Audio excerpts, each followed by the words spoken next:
Hey, what's up, guys? I'm Wase. I currently live in Etobicoke, and I had Ricardo do these sliding doors for me in my apartment. I retrofitted it for you, the bar and all that, the We had infrastructure. an extra den that we wanted to turn into a bedroom, and so we had these sliding doors installed.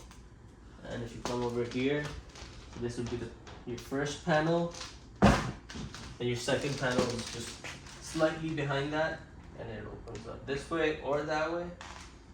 And then you have this third panel that comes all the way to here.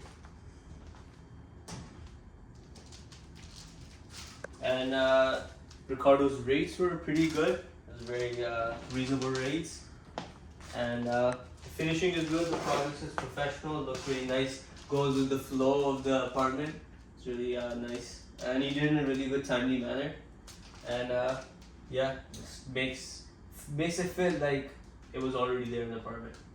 From fully empty space Yeah, this was to a full three-panel door. There was nothing here before.